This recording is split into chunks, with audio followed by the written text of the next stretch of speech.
Day 85, verses 14 to 16, The Light of Clarity. Namaste and welcome to Gita 360. Yesterday, we looked at the city of nine gates and learned how to step back from the burden of absolute ownership over our actions. Today, the Gita dives into one of the most misunderstood aspects of human life. Who is actually responsible for our decisions, our mistakes, and our confusion?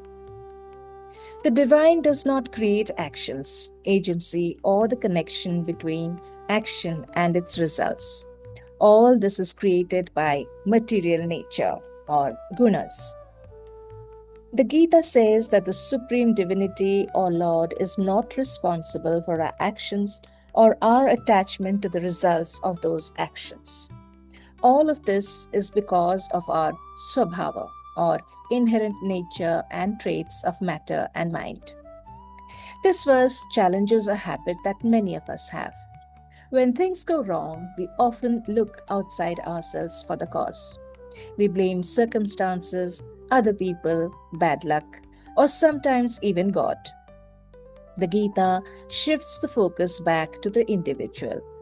It reminds Arjuna that many of the forces shaping our experience come from within: our habits, desires, fears, assumptions, and tendencies. The universe does not take sides. We are the drivers of our own lives, and it is our own conditioning and nature that drive us to act and react.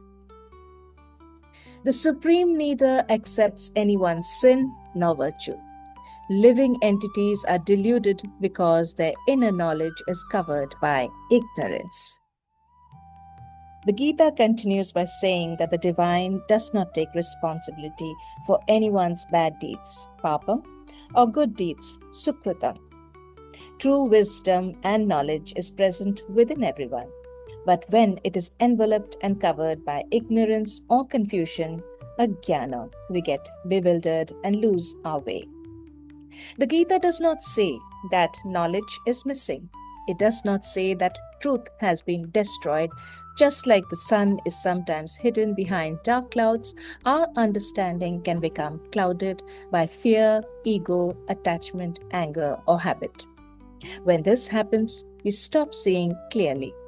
We mistake temporary situations for permanent realities, leading us to grasp at things that harm us and run away from things that help us. The blame does not lie with the divine, it lies with the fog in our own minds.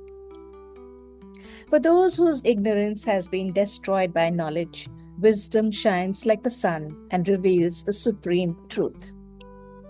But what happens when that fog clears?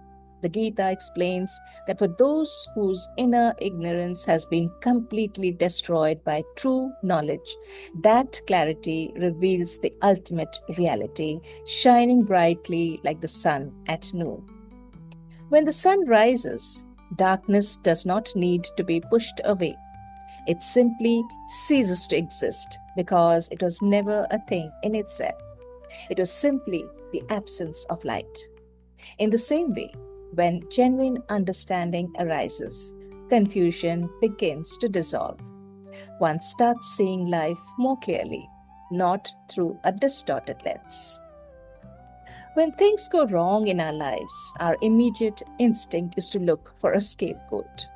We blame our upbringing, the people around us, our luck, or even the universe. We ask, why is this happening to me? The Gita invites us to look inward before looking outward. While circumstances definitely influence us, our reactions, choices, and habits also play a powerful role in shaping our experience. The more clearly we see our own patterns, the less likely we are to place all responsibility elsewhere. Yet, seeing ourselves clearly is not always easy. We have all had moments when we looked back on a chapter of our lives and wondered, how did I not see that? Perhaps it was a relationship that was no longer healthy. Perhaps it was a habit that was quietly harming us.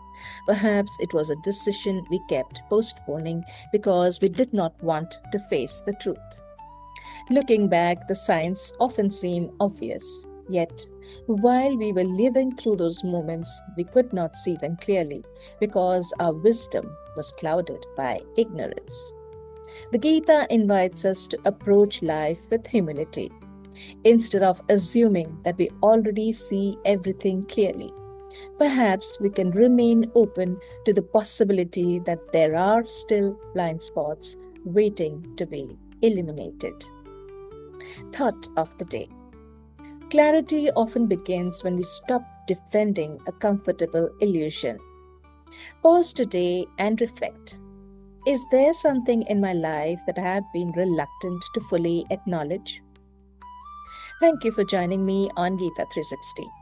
May we have the courage to look honestly at ourselves today. And may every small moment of clarity help us to see a little more of what was already there, waiting to be noticed.